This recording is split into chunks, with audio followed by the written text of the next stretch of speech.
Hi, good afternoon. It's Jerry and it's Weight Loss Wednesday and I'm very excited to check in with you today.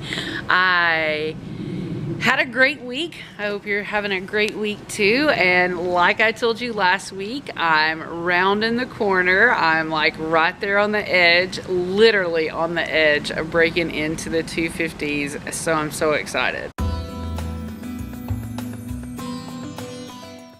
This week, what I want to talk to you about is, again, more work up here and really work that starts right here in your ears.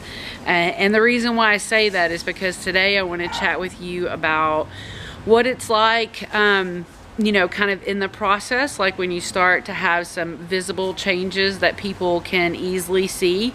Like maybe in the, you know, say you lose your first 20 pounds, 25 pounds, and your face starts to shift around. Well, that right there is immediately when people in your office, people that you see, maybe even not so often as at the office or at work. It might just be, you know, maybe people you see every Sunday when you go to church or on the weekends, maybe when you catch up with friends. That's when people are first going to start commenting, like, are you losing weight? Like, did you change something? Are you doing something different? At first, you're really going to be digging it. You know, it's going to be like, yeah, you know, I'm getting results and I'm seeing it and other people are seeing it and this is so awesome. You know, like I'm on the right track.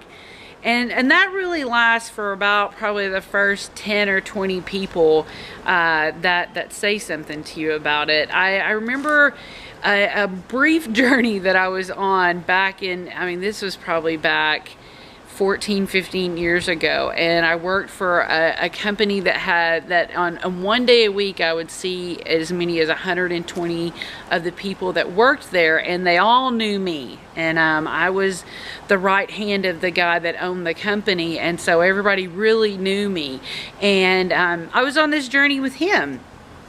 And I remember after like the second week in a row that I'd seen so many people and having that many people make comments and remarks. Now, mind you, they're all very positive, all well-wishing statements, but you know, it's fat girl mentality pops right back in there, and you know, even positive feedback like started making me think, I don't know if it will make you think this, but it could, started making me think like, well, holy moly, you know, if they're all noticing that I've lost weight, you know, then they really must have been noticing just how big I was. And I mean, obviously these people see me all the time. I mean, they knew how big I was, but there was something in my brain that started taking even that positive feedback and making it feel yuck. Like I didn't want people to say anything anymore. I really wish that I could do it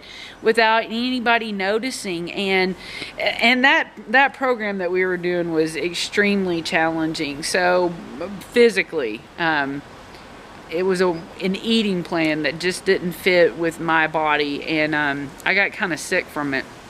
But my point is probably more than that was the mental thing that was going on with people acknowledging what was going on with me and acknowledging those changes.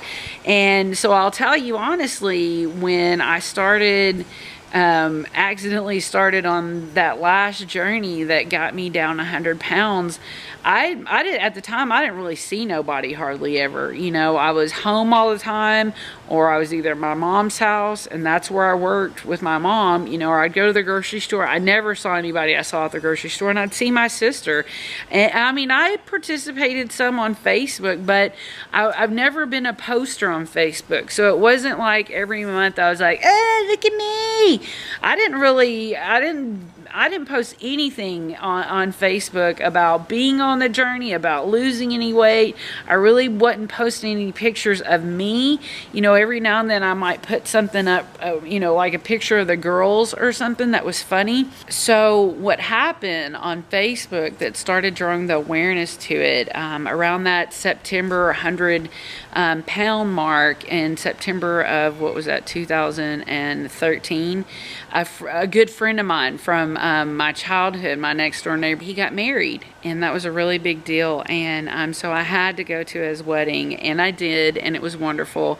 But I got captured in some photos that I didn't take, okay, that people took of the wedding party and the wedding and everybody that was there, and those pictures got posted to Facebook, which that's their right, that's their memories. But other people saw me, and then that's when the comments kind of started to trickle in. But for me at that point, it was very, it really stood out to people on Facebook, because I hadn't been posting anything, and so to them it seemed dramatic that I was this way, or what my profile picture even looked like, because I'd never even changed that from probably the first picture that was the one that I put up when I'd made the account in like 2009. And so to then see pictures of me was such a dramatic turnaround. Then, the comments are like, oh my goodness, you look great, all the positive feedback. But what also went along with that was, how did you do it? How did you do it? That's what people just wanted to know in droves. And the unfortunate thing is that I didn't have a magic solution to tell them. I mean, I really was that annoying person that was like, I just eat smaller portions. I eat whole foods. I mean, it was annoying even for me to have to tell people that honestly that was the truth, is that's all I'd really done. And I didn't want to go into all the things with how my brain wasn't working. Some people I did try to tell that to, but in the end it got to a point where I just told people, you don't want to know. It really, a part of it had to do with the way my brain was working at the time, and a part of it just had to do with me adjusting the portions and calories that I took in. And because unfortunately, if you've been on this journey more than once, or it's a journey that you want to embark upon, there's always the hope and belief that there's a magic solution out there. And my mom wrecked her heart really bad, taking prescribed magic solutions, back in the 90s and stuff. And it really messed up her heart, trying to take a magic pill that would that her doctor prescribed. Okay, this isn't something she was doing on her own. And a lot of women suffered from using that product. And I'm not going to get into all that. Y'all know what I'm talking about.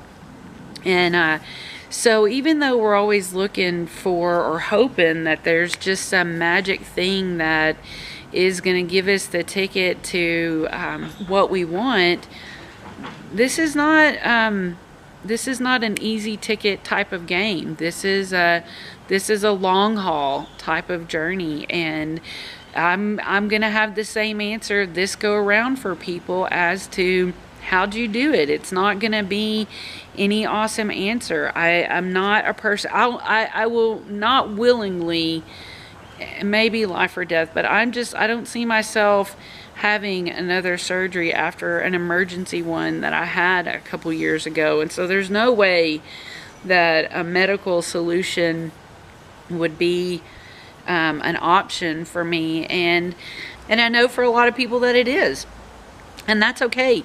You know what, in the end, no matter what you choose, how you choose to get there, you're still going to have positive eating habits. You're still going to have to move.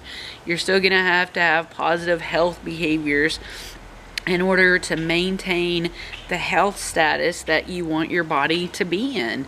And so that's real. And so I really want you to be cued into the fact that people are going to have a brevy of things to say, and you've got to either just kind of turn your ears off to it, even if it's positive, because I don't want you to go through the same thing that I did, where the positive turns into either a negative for you or it becomes pressure.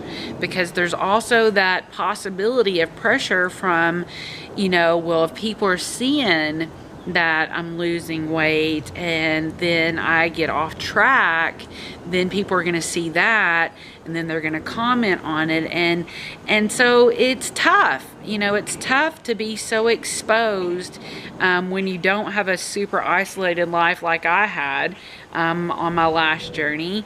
And right now, you know, nobody hardly sees me. So again, I'm kind of on this journey, and there's going to be people in the next month or two that I'm going to run into, and, you know, they're going to notice, you know, because they know what I looked like when they saw me a couple months ago. So it's something to bear in mind. And maybe you're already experiencing that. Maybe you're already kind of dealing with, I wish people just didn't have to comment, or I wish I could do this without anybody seeing me do this. And unfortunately, people are going to say stuff. It's up to you, though, to have a plan for how you're going to manage that. You know, maybe you come up with a pleasant reply, and you know, and you decide how much of your plan you want to share with people when they want to get inquisitive. I mean, they're getting inquisitive because they probably want to know for themselves or for somebody else, but you get to decide how much you want to share. So I hope you have the best day ever, and I hope that you take that little nugget and you tuck it in your pocket, and it's something that you can refer back to when your fat girl mentality or your brain or your fat guy mentality starts messing with you and playing tricks on you about any positive feedback that you're getting from other people, because people are going to talk, because you're going to look better and better, and that's okay. We just have to be ready for it and manage it and have our answers ready, and then you won't be caught off guard. So again, have the best day ever.